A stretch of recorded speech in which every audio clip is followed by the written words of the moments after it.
Quiero invitarles a que abran sus Biblias en el libro de Primera de Corintios, el capítulo 1.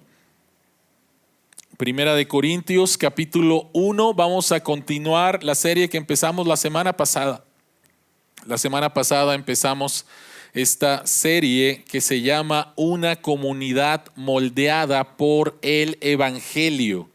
Primera de Corintios.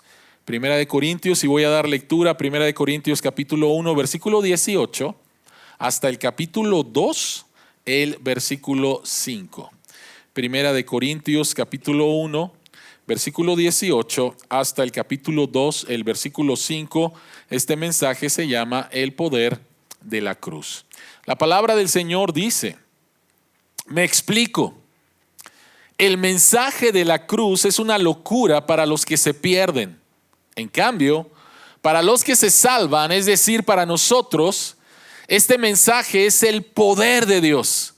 Pues está escrito, destruiré la sabiduría de los sabios, frustraré la inteligencia de los inteligentes. ¿Dónde está el sabio? ¿Dónde el erudito? ¿Dónde el filósofo de esta época? ¿No ha convertido Dios en locura la sabiduría de este mundo? Ya que Dios en su sabio designio dispuso que el mundo no lo conociera mediante la sabiduría humana, tuvo a bien salvar mediante la locura de la predicación a los que creen. Los judíos piden señales milagrosas y los gentiles buscan sabiduría, mientras que nosotros predicamos a Cristo crucificado. Este mensaje es motivo de tropiezo para los judíos y es locura para los gentiles. Pero para los que Dios ha llamado, lo mismo judíos que gentiles, Cristo es el poder de Dios y la sabiduría de Dios. Pues la locura de Dios es más sabia que la sabiduría humana y la debilidad de Dios es más fuerte que la fuerza humana. Hermanos, consideren su propio llamamiento. No muchos de ustedes son sabios según criterios meramente humanos, ni son muchos los poderosos, ni muchos los de noble cuna. Pero Dios escogió lo insensato del mundo para avergonzar a los sabios, y escogió lo débil del mundo para avergonzar a los poderosos. También escogió Dios lo más bajo y despreciado y lo que no es nada para anular lo que es, a fin de que en su presencia nadie pueda jactarse. Pero gracias a Él, ustedes están unidos a Cristo Jesús, a quien Dios ha hecho nuestra sabiduría, es decir, nuestra justificación, santificación y redención. Para que, como está escrito, si alguien ha de gloriarse, que se gloríe en el Señor. Capítulo 2, versículo 1. Yo mismo, hermanos, cuando fui a anunciarles el testimonio de Dios, no lo hice con gran elocuencia y sabiduría. Me propuse más bien, estando entre ustedes, no saber cosa alguna, excepto de Jesucristo y de este crucificado. Es más, me presenté ante ustedes con tanta debilidad que temblaba de miedo. No les hablé ni les prediqué con palabras sabias y elocuentes, sino con demostración del poder del Espíritu, para que la fe de ustedes no dependiera de la sabiduría humana, sino del poder de Dios. Abre nuestros ojos, Señor, para ver las maravillas que hay en tu palabra y que tu Espíritu Santo nos guíe a toda verdad. Amén. Amén. ¿Cuál fue la última película que viste de superhéroes? ¿Ya vieron todos la nueva de Spider-Man? ¿Sí? No voy a espolear nada. Pero los últimos éxitos cinematográficos, los grandes cañones cinematográficos han sido películas de superhéroes. Entonces tenemos a un hombre que tiene poderes como una araña, tenemos a un hombre que puede estar en el agua, Aquaman, tenemos a Superman con todo lo que conocemos, tenemos a la Mujer Maravilla, tenemos superhéroes pero por todos lados y con toda clase de poderes. Y posiblemente esto es lo que más nos llama, nos llama la atención la manera en la cual pueden desplegar todos estos poderes. Cuando hablamos acerca de poder, Siempre viene a nuestra mente todas estas películas, ¿no? Grandes despliegues de poder, volar, tener una super fuerza, etcétera, etcétera. Todo lo que vemos en estas películas que son bastante entretenidas. Cada vez que pensamos en el poder, pensamos de esa manera. Una grande fuerza. Y cuando nuestro mundo habla acerca de poder, no hablando acerca de superhéroes, hablan acerca otra vez de grande fuerza física, hablan acerca de la fuerza de la tecnología, o en algunos países, para que vean cuán poderosos son, entonces en los desfiles ponen toda la fuerza militar. Y esa es la fuerza, ese es el poder. Lo interesante de este pasaje es que el apóstol Pablo va a hablar de un poder que es completamente diferente al poder del cual nosotros estamos acostumbrados a ver o entender. La ciudad de Corinto, una ciudad romana, tenía el entendimiento cultural de lo que era tener poder, un grande despliegue de fuerza. Mas, sin embargo, Pablo va a hablar de el poder de la cruz de Cristo, que es completamente diferente al entendimiento de ellos. De hecho, ese poder es desplegado en la crucifixión, y mientras nuestro Señor Jesucristo está en la cruz, el mundo entero se está riendo de Él. Entonces, si este poder es diferente al entendimiento cultural de ese tiempo y también de nuestro tiempo, ¿cuál es el poder de la cruz de Jesucristo? ¿Cuál es el poder de la cruz de Jesucristo? Si tienes tu bosquejo, si lo bajaste de nuestras redes sociales, 3 cosas son las que vamos a ver. Número 1, el poder para salvar. Número 2, el poder para darte honor. Y número 3, el poder para comunicarte auténticamente. Entonces, ¿cuál es el poder de la cruz de Jesucristo? Número 1 es el poder para salvar, versículos 18 al 25. En segundo lugar, el poder para darte el honor que tu corazón está buscando, versículos 26 al 31. Y después, el honor para comunicar auténticamente el evangelio. Capítulo 2, versículos del 1 al 5. Así que vayamos al punto número 1. El poder de la cruz para salvar. El poder de la cruz para salvar. Noten, por favor, en el versículo 18, cómo empieza. Y empieza diciendo, me explico. Por lo tanto, si dice eso es porque se está refiriendo a lo anterior. Y recuerde, por favor, lo que vimos la semana pasada. La semana pasada hablamos acerca de una iglesia en una ciudad muy difícil que está siendo moldeada por la cultura dominante, por la cultura de su tiempo, y que se manifiesta, al menos la semana pasada, en estas divisiones, buscando personalidades. Yo soy de Pablo, yo soy de Apolos, yo soy de Pedro. Y Pablo dice, señores, no va por ahí. No podemos, en la comunidad de la iglesia, en los que hemos sido llamados, santificados, ser moldeados por la cultura, sino debemos de ser moldeados por el evangelio. Y Pablo va a hablar precisamente acerca del poder de la cruz de Cristo para moldearnos. Así que me explico, dice versículo 18. El mensaje de la cruz es una locura para los que se pierden. En cambio, para los que se salvan, es decir, para nosotros, este mensaje es el poder de Dios. Si puedes ver el versículo, vas a ver un contraste entre los que se pierden y los que se salvan, y entre locura y entre poder. Por lo tanto, necesitamos definir qué es la palabra locura, porque se repite en este texto varias veces. Y la palabra locura en este contexto y en el original significa esforzarte por llegar a ninguna parte. Locura es algo ineficaz y vacío. Lo haces y no tiene ningún sentido. Algo así como la consulta que quieren hacer para la revocación de mandato. Es una locura, no tiene sentido.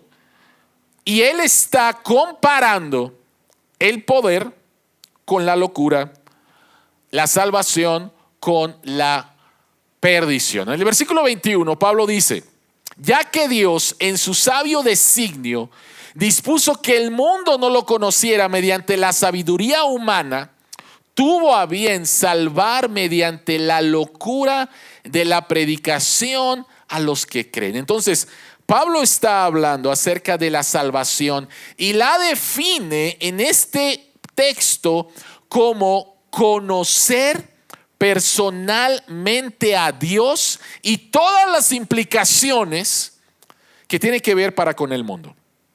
Entonces, la salvación es conocer, no simplemente saber, es conocer de manera personal a Dios y las implicaciones que tiene que ver con el mundo. Vean por favor otra vez el versículo 21.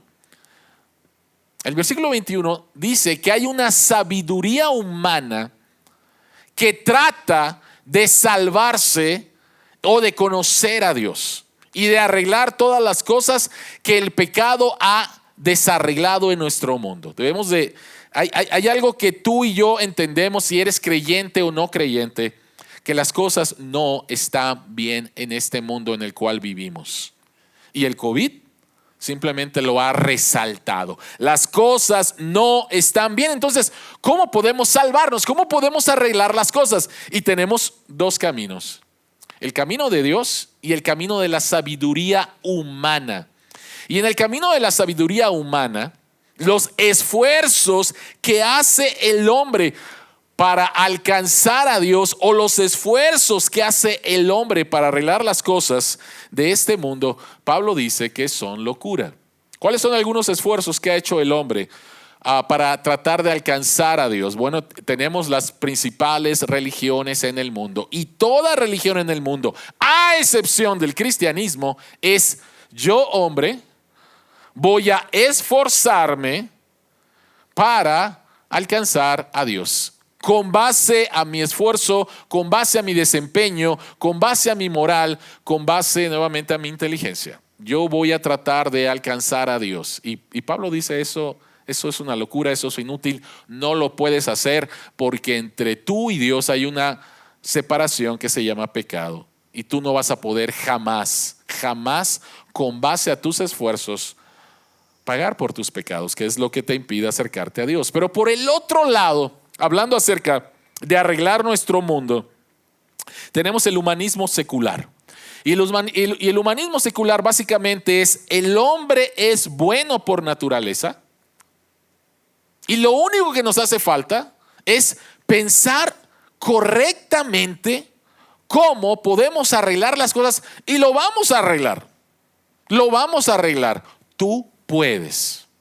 El humanismo secular básicamente es una religión. Se comporta como una religión, tiene un credo como una religión, en el cual otra vez lo más importante soy yo, hombre, y yo soy una persona buena y yo puedo hacer todas las cosas. Y Pablo dice que los esfuerzos religiosos y los esfuerzos seculares son una locura. Nunca van a poder darte lo que te pudieran dar. De hecho, vean por favor el versículo 19. En el versículo 19, Pablo está citando Isaías 29:14 y dice: pues está escrito: destruiré la sabiduría de los sabios, frustraré la inteligencia de los inteligentes. ¿Dónde está el sabio? ¿Dónde el erudito? ¿Dónde el filósofo de esta época? ¿No ha convertido Dios en locura la sabiduría de este mundo? ¿No ha convertido Dios en locura la sabiduría de este mundo? Y otra vez, no es de que Dios está en contra de que estudies. No se trata de eso. Se trata de una sabiduría que dice: Dios, quítate. ¿Sí? No te necesito. Y yo puedo conocerlo todo independientemente de ti. No te necesito. Es la misma mentira de Génesis capítulo 3.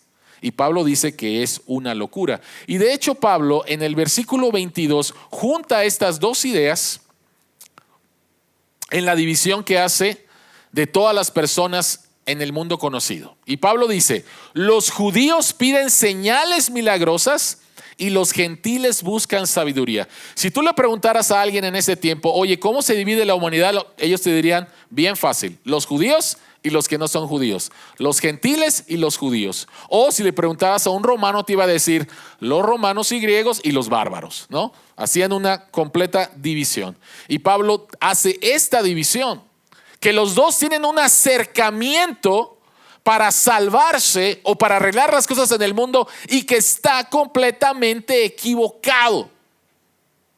En primer lugar, los judíos piden señales. Si conoces un poco de la historia de Israel, tú sabes que Dios saca al pueblo de Israel de la esclavitud de Egipto por medio de grandes señales milagrosas. Y a través, no de toda la historia, sino de algunos momentos en la historia de Israel, Dios manifiesta su poder por medio de señales milagrosas. Y lo que los judíos están esperando es eso. Lo que los judíos están esperando con respecto a la salvación es Dios nuevamente va a hacer lo que hizo en Éxodo. Ahora el problema no son los egipcios, ahora el problema son los romanos. Y necesitamos que Dios, el Mesías, venga y eche a través de grandes señales fuera a los romanos. Tú conoces en los evangelios cuántas veces le pidieron a Jesucristo, danos una señal, danos una señal, danos una señal, danos una señal. Jesucristo dio señales. Predicamos el año pasado toda una serie en el Evangelio de Juan, donde Juan aparta 7 señales que apuntaban a la verdadera identidad de Jesús.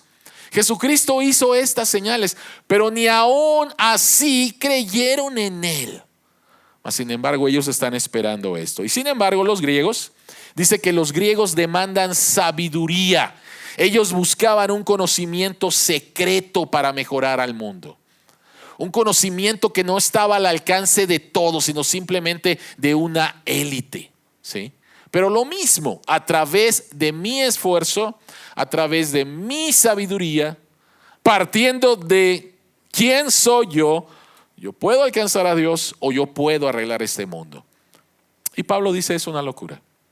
Es una locura. De esa manera no se va a lograr la salvación. Y entonces la pregunta es, ¿cómo? ¿Cómo se va a lograr la salvación? Y la salvación se logra a través de la cosa más ofensiva en la cultura de ese tiempo. Vean el versículo 23. Dice, hablando acerca de la cruz, mientras que nosotros predicamos a Cristo crucificado, este mensaje es motivo de tropiezo para los judíos y es locura para los gentiles. Y la pregunta es ¿por qué? La pregunta es ¿por qué? O sea, ¿por qué cuando se predicaba el evangelio, Cristo crucificado, los judíos decían, no, por favor, es una tontería? Y los no judíos decían, todavía más, es una completa tontería. Miren, es bien importante entender esto, porque para nosotros ver una cruz es lo más normal del mundo. Encontramos cruces en las iglesias, encontramos cruces en ropas, encontramos cruces en aretes, encontramos cruces en todos lados. Es lo más normal del mundo para nosotros en la cultura occidental. No nos espanta la cruz. Pero la cultura en el primer siglo, en la iglesia en Corinto, en el mundo romano, era una completa ofensa. La crucifixión era algo asqueroso, era algo brutal, era algo vergonzoso, era algo odioso. La crucifixión fue inventada por los persas y perfeccionada por los romanos. Y era la manera más humillante de tratar a un criminal. La cruz no era para cualquiera.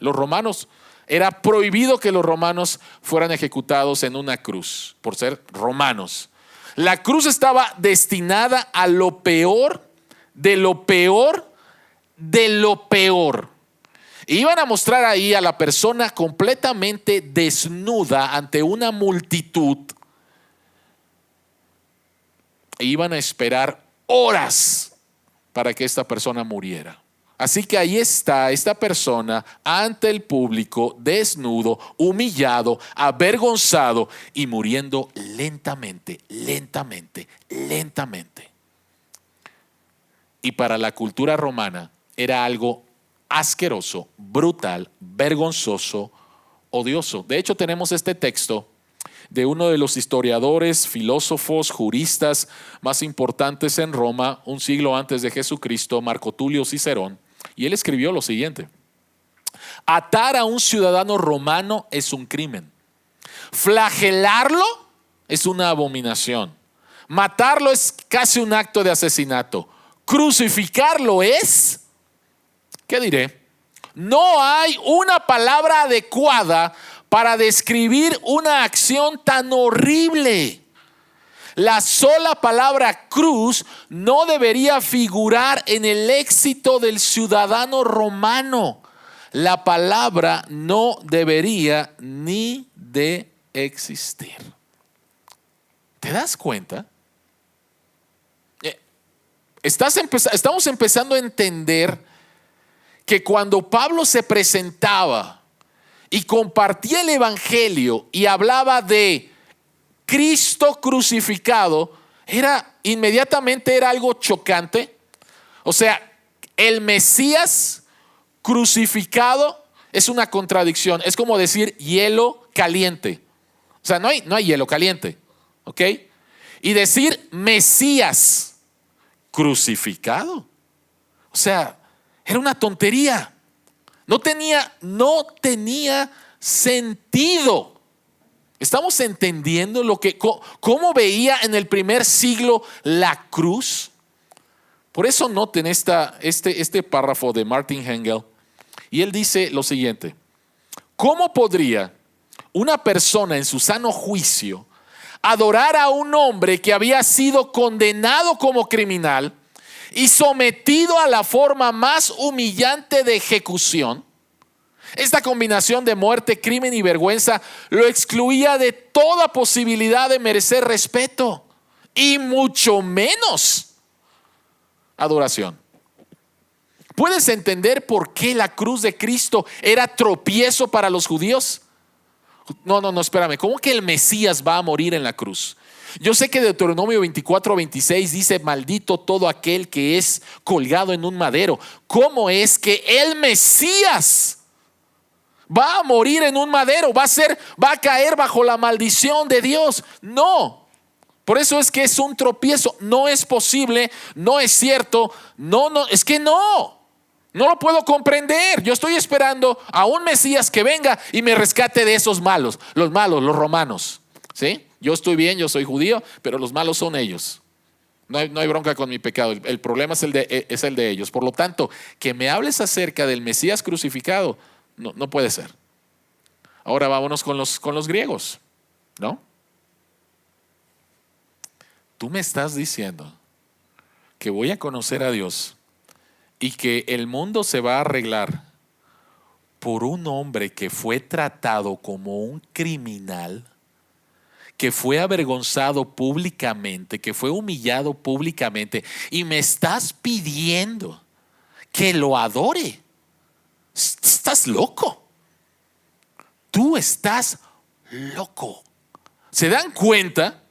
¿Se dan cuenta de lo que pasaba en el primer siglo a través de la predicación de la cruz de Cristo?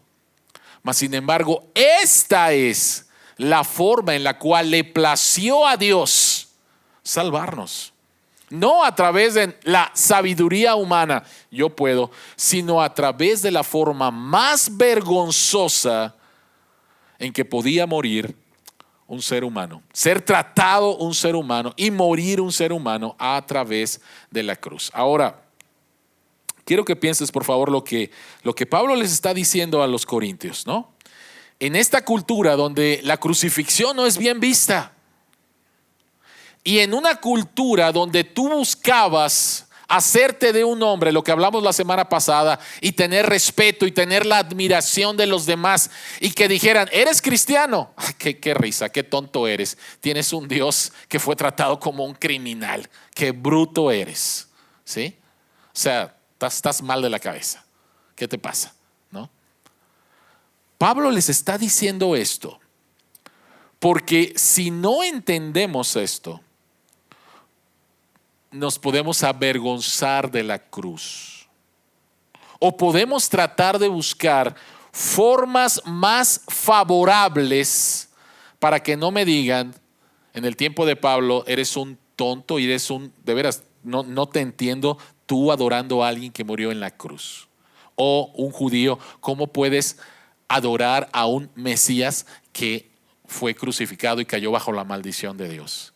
Cuando no entendemos esto, podemos pensar en movernos de la centralidad de la cruz para algo más positivo. ¿A qué me refiero?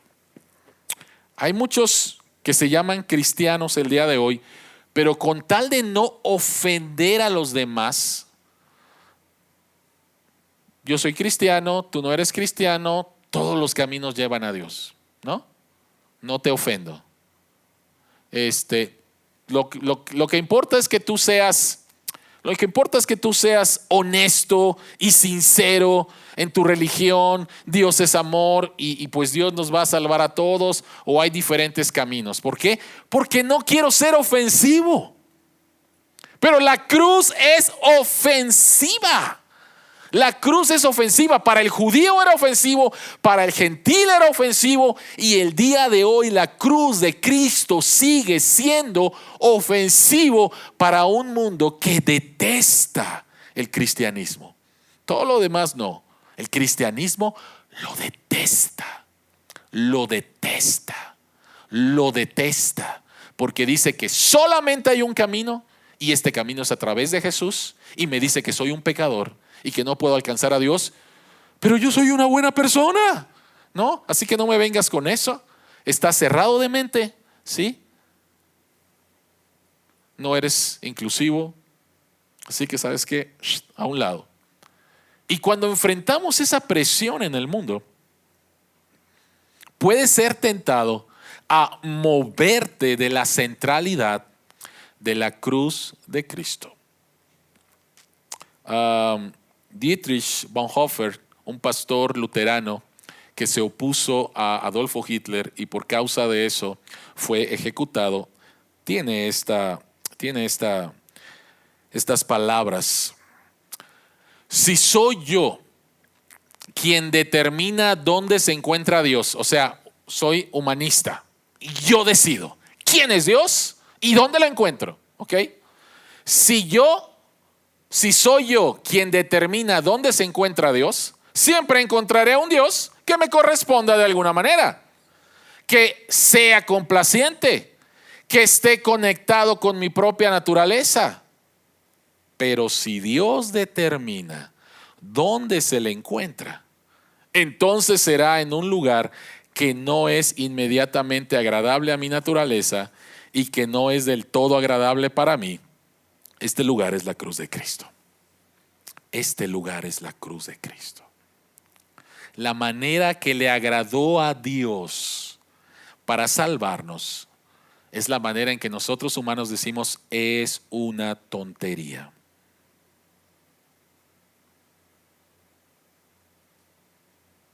Pero la cruz de Cristo es el único camino para conocer a Dios. La cruz de Cristo es la única forma en la cual puedes tener paz con Dios. La cruz de Cristo es la única forma en la cual tus pecados pueden ser perdonados. La cruz de Cristo es la única. Es la única. Solo puedes conocer a Dios por medio de la cruz de Cristo, porque ahí fue desplegado el poder de Dios y donde Él se ha revelado. En la cruz de Cristo encontramos la justicia y la ira de Dios sobre el pecado, no el mío, o mejor dicho, no sobre mí, sino mi pecado que le fue puesto a Cristo. y encontramos otra vez la justicia y la ira de Dios. Pero en la cruz vemos el amor de Dios, porque alguien tomó mi lugar. No fui yo, alguien tomó mi lugar. Y ahí encontramos entonces el poder de Dios, el amor de Dios, la gracia de Dios, la justicia, la santidad de Dios en la cruz de Cristo. Ahí es donde lo encontramos. ¿Cuál es el poder de la cruz de Cristo? Número uno es el poder para salvar. Ahora, ¿qué pasa? ¿Qué obtengo cuando deposito mi fe, me arrepiento de mis pecados y deposito mi fe en Jesucristo? Vamos al punto número 2, el poder de la cruz para traer honor a tu vida, el honor que tú estás buscando. Versículos 26 y 27 dice Pablo: hermanos, consideren su propio llamamiento. No muchos de ustedes son sabios según criterios meramente humanos, ni muchos los poderosos, ni muchos los nobles de cuna. Pero Dios escogió lo insensato del mundo para avergonzar a los sabios, y escogió lo débil del mundo para avergonzar a los poderosos. ¿De qué está hablando aquí Pablo? ¿De qué está hablando Pablo? En la cultura de Corinto, era una cultura de vergüenza, como muchas culturas de ese tiempo y especialmente de Oriente, donde tú ibas a evitar cualquier cosa que pudiera traer vergüenza a tu vida, e ibas a buscar lo que pueda traer, lo que trajera honor, buena reputación, éxito a tu vida. Entonces, en la sabiduría humana, ¿cómo nos acercamos a Dios? ¿Cómo arreglamos las cosas en el mundo? Bueno, ¿cómo puedes ser alguien en el mundo? Bueno, sé rico, sé exitoso, que hablen bien de ti la gente, sé honorable, etcétera, etcétera, etcétera, ¿no? Y los que no son así, a esos hay que desecharlos. Pero lo que hace la cruz es poner parejo el suelo. ¿A qué me estoy refiriendo? Otra vez. Si tú le preguntas a alguien, inclusive el día de hoy, realmente, ¿qué necesito para yo tener valor? Para tener significado en mi vida. Y entonces te van a decir, tienes que hacer, tienes que lograr. Y ahí nos metemos, ¿no? Quiero lograr. Y los que no lo logran, se quedan abajo. Y los que sí lo logran, se quedan arriba, ¿no? Y podemos mirar con desprecio a esos que no estudiaron, no hicieron nada, etcétera, etcétera. Pero ¿sabes lo que hace la cruz de Cristo? La cruz de Cristo es que empareja el suelo para todos. Los que se creen mucho, los que se creen sabios, Dios dice, señores, ustedes no. Vean por favor lo que dice el versículo 28 y 29. También escogió Dios lo más bajo y despreciado y lo que no es nada para anular lo que es, a fin de que en su presencia nadie puede jactarse. ¿Por qué el evangelio, la cruz de Cristo, cambia los valores de la cultura? ¿Por qué? Porque la cruz proclama una diferente fuente de honor. Un honor que se te es dado, que te es regalado, que tú no tienes que conseguirlo. Te es dado por lo que Jesucristo hizo por ti en la cruz. Vean por favor el versículo 30. Dice, pero gracias a Él, a Dios, ustedes están unidos a Cristo Jesús, a quien Dios ha hecho nuestra sabiduría, es decir, nuestra justificación, santificación y redención. ¿Qué significa esto? El honor que tu corazón busca, el valor que tu corazón busca, el significado que tu corazón busca, te es otorgado gratuitamente por Dios, por lo que Jesucristo hizo por ti. Tú no lo puedes ganar. Te es dado un regalo y lo más increíble es que tú no lo puedes perder. ¿Qué es lo que obtenemos?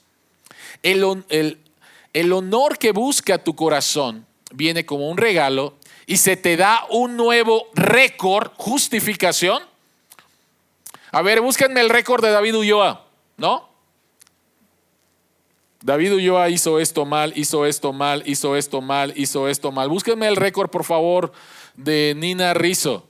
Nina hizo esto mal en este día, ¿no? Todos sabemos lo que hemos hecho mal. Todos tenemos un récord, ya sea en los cielos, A lo mejor lo tienes aquí en la tierra, no lo sé. Pero cuando llegas a Cristo, cuando depositas tu fe en Él, se te da un nuevo récord. Se te da un nuevo récord. ¿Alguna vez viste la película Bruce Almighty con Jim Carrey, donde él obtiene los poderes de Dios? Morgan Freeman es Dios y Jim Carrey obtiene los poderes, no sé si recuerdan. Y cuando él no le cree que está delante de Dios y le dice, mira, ahí tengo tu archivo. Y cuando Jim Carrey agarra y abre el archivo, ¿recuerdan la escena? Un expediente que lo lleva hasta del otro lado. Todas las cosas malas. Bueno, así es tu vida y así es mi vida. Pero cuando tú vienes a Cristo y alguien dice, búsquenme por favor el expediente de David Ulloa. Entonces ahora lo buscan, lo abren y no hay nada. Ya no hay nada escrito. Ya tiene un nuevo récord. Y su récord es que es impecable. Que está sin pecado. Dios le ha dado un nuevo récord a David y a todos los que han puesto su fe en Jesucristo. En segundo lugar, una nueva posición. Una nueva posición. Antes estábamos separados. No formábamos parte del pueblo de Dios. Éramos hijos de ira. Pero ahora Pablo dice que somos santificados. Dios nos toma aparte para su uso. Una nueva posición. Y número 3, un nuevo estatus. Habla acerca de justificación, santificación y redención. La palabra redención significa comprar. Comprar. Tú y yo éramos esclavos del pecado y Jesucristo nos compró por su sangre. Éramos esclavos y ahora somos hijos.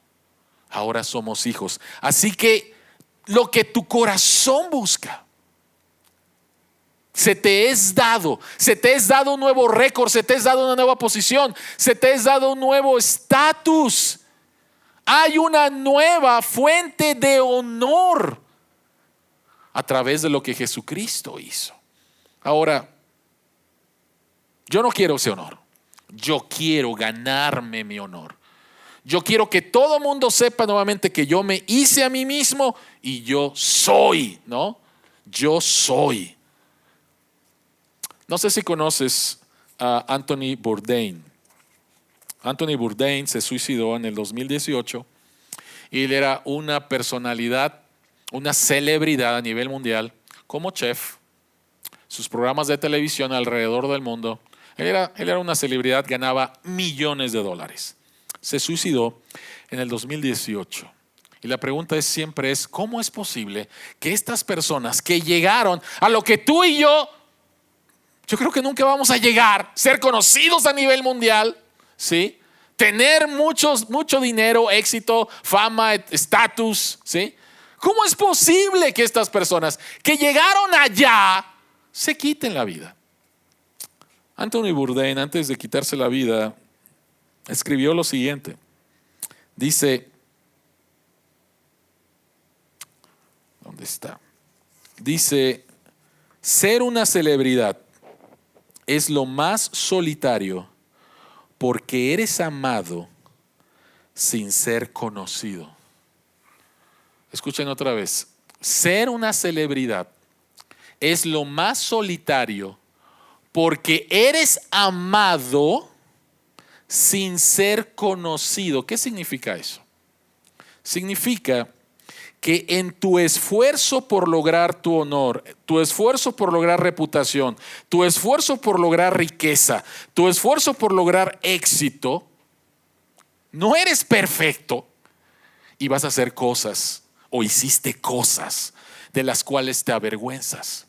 Pero estas cosas de las cuales te avergüenzas no las vas a publicar.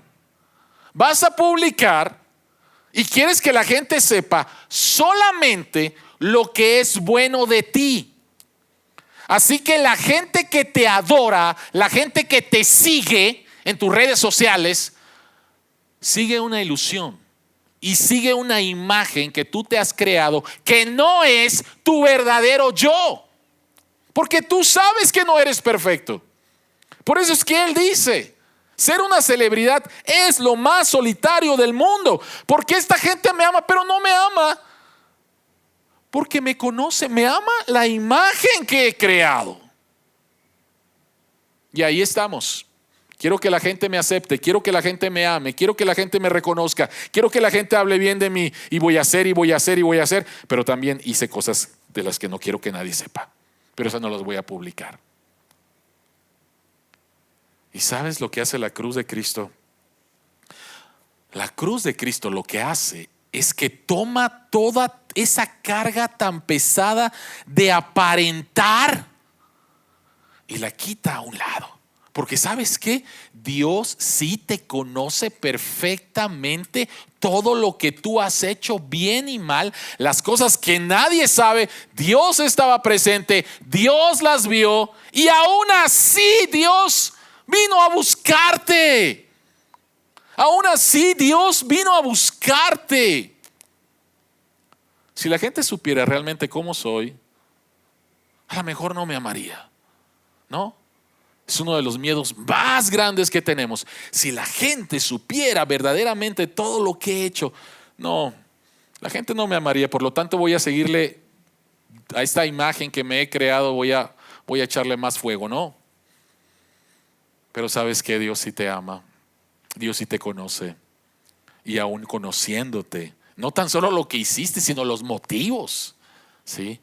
Dios envió a Jesucristo a salvarte. Caminar a la cruz de Cristo significa dejar atrás las apariencias, proyecciones, dejar lo pesado de estar construyendo algo que no eres y recibir el honor de ser un hijo de Dios por gracia, comprado por el Rey por su muerte en la cruz. Recibir un honor que no cambiará, no importa cuál sea tu circunstancia o lo que pase. Y ese es el honor que tu corazón anhela.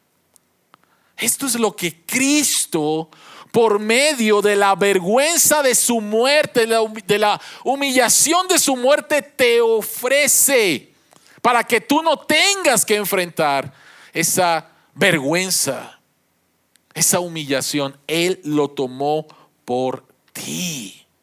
Él lo tomó por ti. Y vean por favor lo que Pablo dice en el versículo 31. Para que, como está escrito, si alguien ha de gloriarse, que se gloríe en el Señor. Gloriarse, jactarse, enorgullecerse es un intento de establecer tu confianza como persona. Cuando nos jactamos, lo que buscamos es afirmación y aplauso. Y podemos tener motivos de jactancia, de arrogancia, de muchas cosas, ¿no? Yo estudié en la escuela, yo soy del país, yo me visto con ropa, mis amigos son, tengo dinero en tal banco, las vacaciones las tomo en, o sea, hay tantas cosas que buscamos jactarnos, pero al final esas cosas se van a acabar. No eres perfecto. Te puedes jactar de tu apariencia, pero ¿sabes qué? Hay alguien más bonita que tú, ¿sí? Te puedes jactar de tu peso, pero hay alguien que puede tener mejor peso que tú. Te puedes jactar de que eres muy bueno en tu trabajo, pero ¿sabes qué? Hay alguien que es mejor que tú en tu trabajo, ¿sí? O sea, el tú poner tu sentido de honor, significado y valor otra vez en lo que el mundo dice que vale la pena, es ponerlo sobre la arena. Y el honor que Dios te da como un regalo, nadie te lo va a poder quitar. Por lo tanto, en Jeremías, Pablo está citando a Jeremías, dice, si hay algo de lo cual te puedes jactar, enorgullecerte y gloriarte, es que por gracia eres un hijo de Dios. Por gracia le conoces. Por gracia. No soy mejor que nadie. Por gracia le conozco, y ese es mi mayor tesoro. No sé si recuerdan, en el año 2018, 13 muchachitos adolescentes de entre 13 a 16 años de un equipo de fútbol, junto con su entrenador, se fueron a unas grutas. ¿Recuerdan ese incidente? y estuvieron ahí. Se fueron a unas grutas y no se dieron cuenta de que el mar empezó a subir, lluvia, y se quedaron ahí 17 días. 17 días. Para salvarlos fue toda una odisea. Vinieron los mejores buzos del mundo. Para poder llegar de donde ellos estaban, de donde era tierra firme, a donde ellos estaban, la cueva donde ellos estaban, tenían que nadar 5 horas. Falleció un buzo, ¿sí?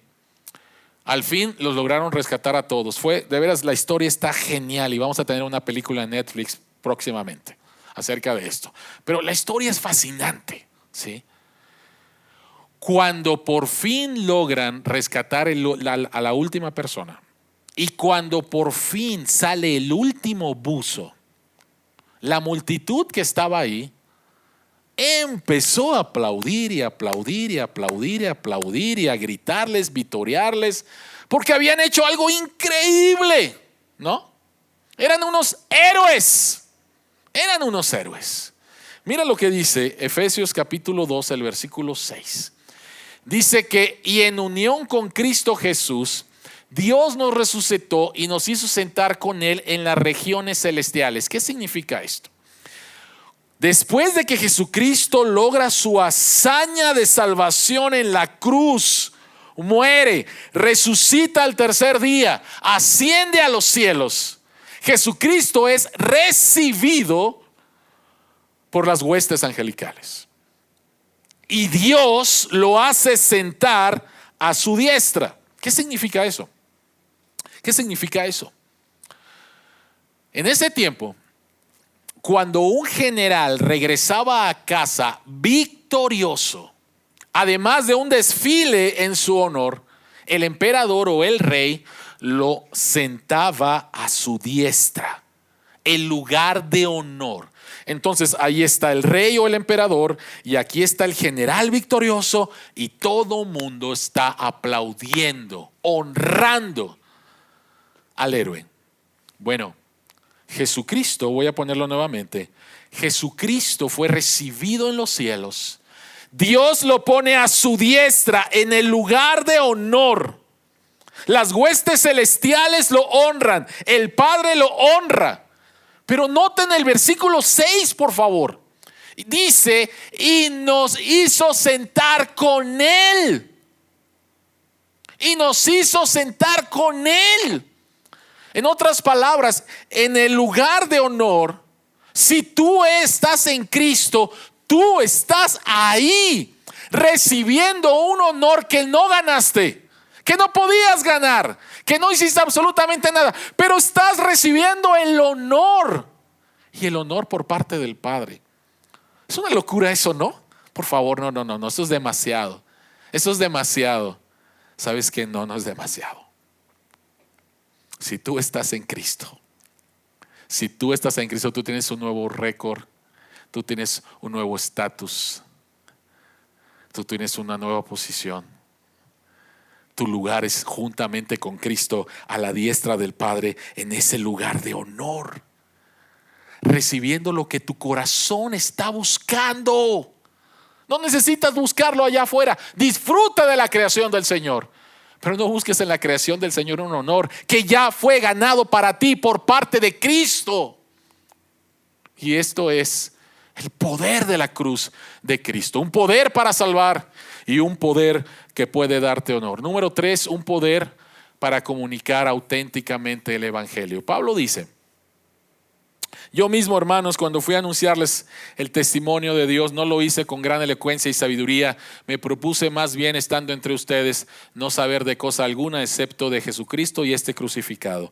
Lo que Pablo está diciendo aquí es que cuando yo llegué con ustedes, yo no utilicé palabras bonitas para manipularlos y de que se hicieran cristianos.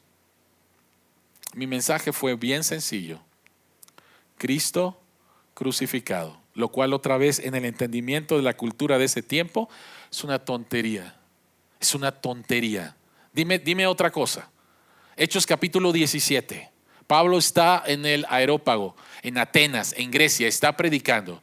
Y cuando Pablo se le ocurre decir la resurrección, lo abandonan, lo dejan solo. ¿Sí? Está loco. Sí.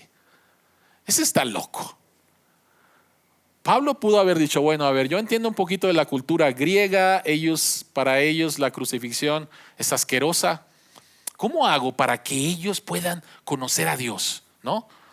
Ya sé, les voy a hablar bonito. Pablo dice, no, yo no los manipulé.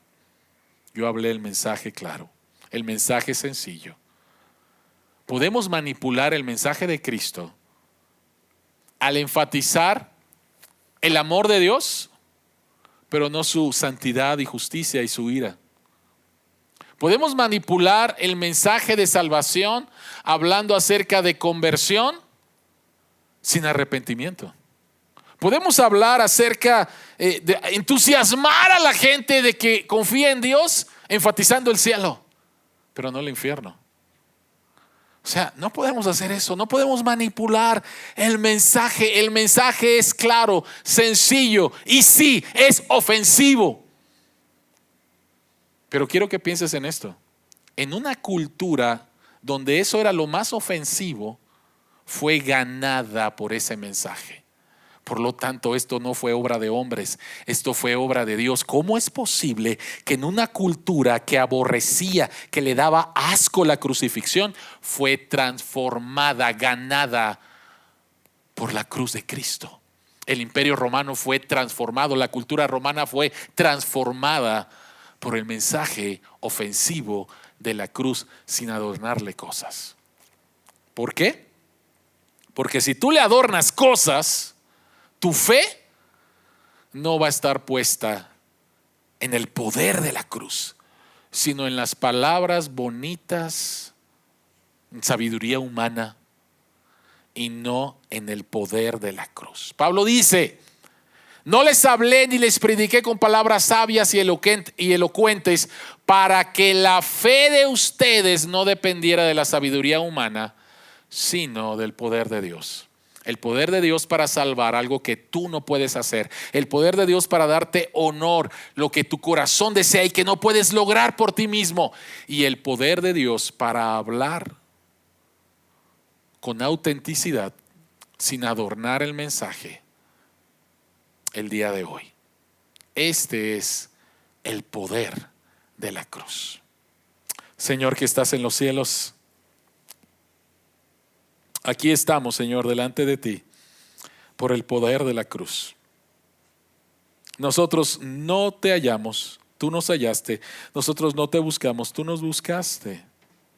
Nosotros no confiamos en nuestros méritos, confiamos en los méritos perfectos de Jesucristo. Así que, Señor, yo quiero rogarte que si hay alguien aquí o de los que nos están escuchando a través de internet que todavía no te conoce, yo quiero pedirte en el nombre de Jesús que en estos momentos, Señor, esta persona responda al llamado que tú le has hecho, se arrepienta de sus pecados y confíe en Jesucristo para que pueda entonces recibir un nuevo récord, una nueva posición, un nuevo estatus y el honor que su corazón busca por el perfecto trabajo de Jesucristo en la cruz. Padre, a ti sea toda la gloria y toda la honra. Permítenos seguir compartiendo este mensaje en este mundo que está buscando una esperanza en sabiduría humana, en despliegues de fuerza humana que jamás lo va a encontrar.